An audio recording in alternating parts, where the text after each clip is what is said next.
Well, hello, creatives, community, and kind folks out there. This is RPG with DBJ, and I am your host, DBJ. And I just wanted to do a small verbal component. These are like short videos about different subjects. Today's subject is about excuse me, pets and mounts.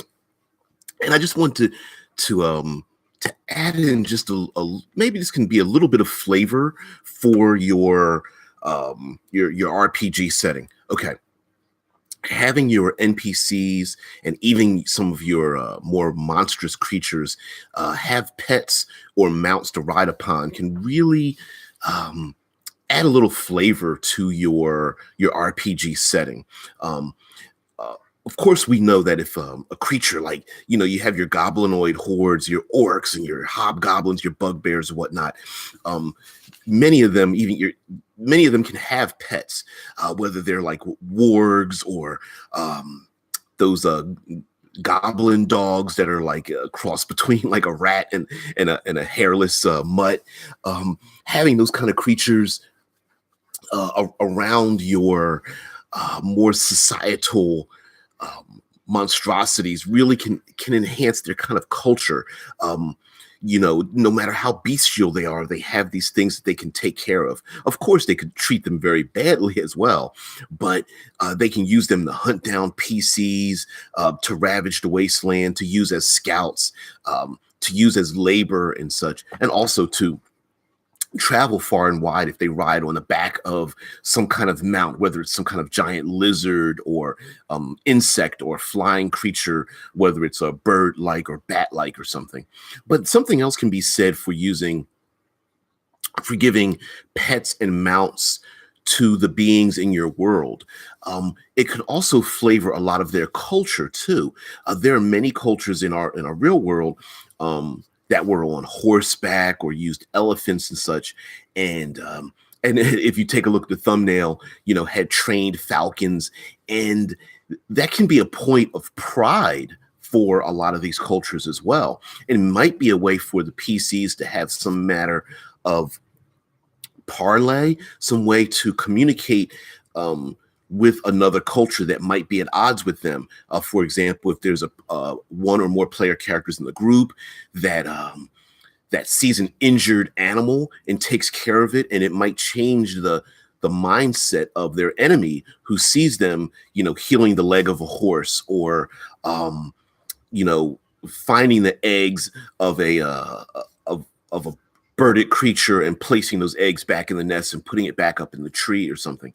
As well as the fact that, like I kind of mentioned before, about you could have this bestial horde, but they take care of their animals. They consider them to be their pride and joy, and they breed them for their color, for their size, for their aggressiveness, for just like human beings breed dogs for specific reasons, there can be very many pets or mounts or animals that are bred for a specific purpose. The difference between a war horse and a draft horse and a mule, you can do this with many of the other creatures in your world. And because this is fantasy, right?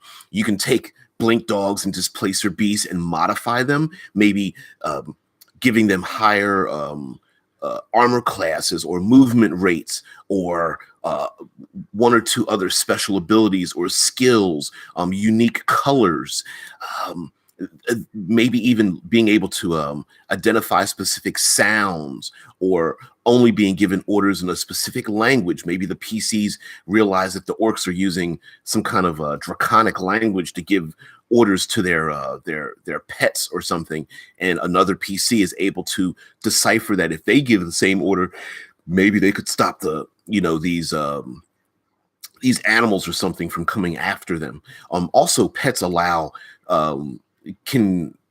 can give some of your NPCs and your goblinoid type things. I always bring up the goblinoids, but you can give them some kind of special advantages, higher perceptions for hunting people down. Maybe some of these animals can see invisible or see ethereal beings, as well as maybe being sensitive to magical energies.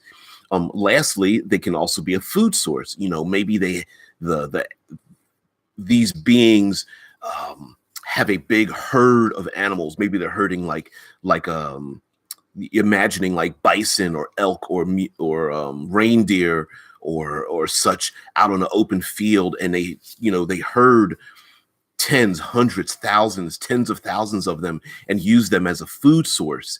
And so therefore they may feel this is their lifeblood. And instead of like using them as hunting things or riding them, it is actually their food source. And it could have a further connection to a divine or elder god or elemental beings where they cherish the falcons and feel an affinity for the beings that live high on the mountains and such. So you can really create stories by giving your NPCs and your sentient creatures, your humanoid creatures, a mount or two. And of course, you can do this as a one-off, right? An ogre that has a pet bear, or an etin, or a group of giants that have some kind of monstrous pets. There's a dragon cult, and they use serpents and drakes and wyverns as some of their pets as well. Also, depending on the environment, whether it's like they could have polar bears in the winter, there could be crocodiles in or frogs used in swamps. So you can make it extremely environmental in the creatures that live there. You can have people who ride on the back of mammoths or ride on the back of snakes or centipedes or something.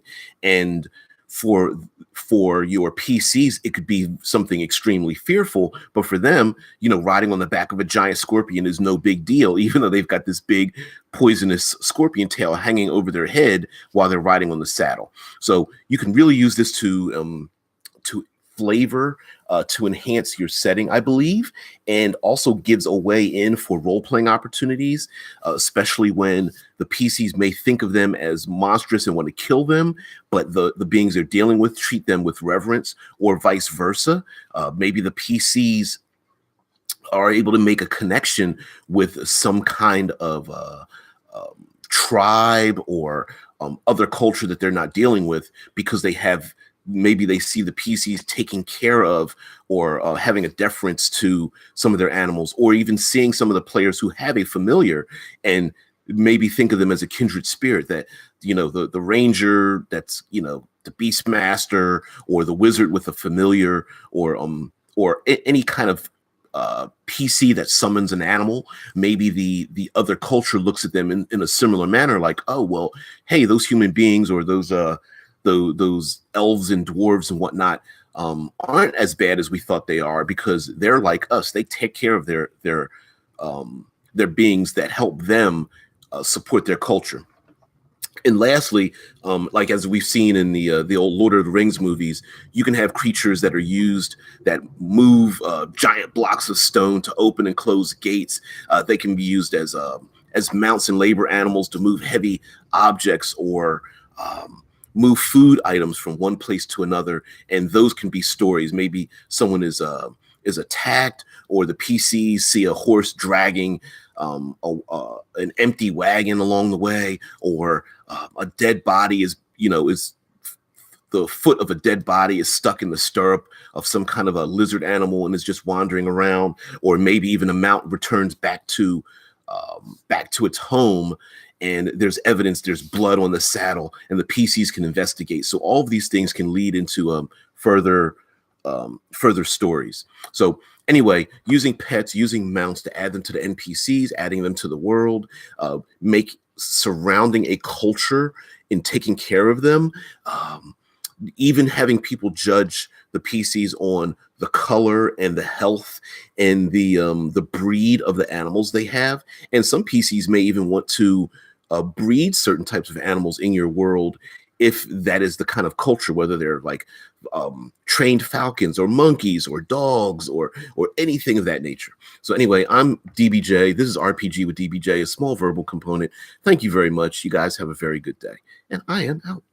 Oh, let me end this with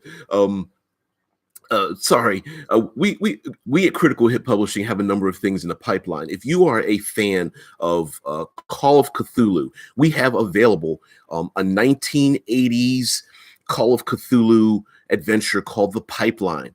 There are On YouTube, there are live plays of examples of the pipeline, and because of the success of the pipeline, a second one is going to be released, tentatively called The Highway, like a 1970s muscle car drive through the desert kind of highway, Call of Cthulhu adventure. The pipeline is based in like the 1980s Alaska, like oil spill kind of thing. This next Call of Cthulhu adventure will be the 1970s. And lastly, we have the release of the Adventure Keys Archive Volume 1.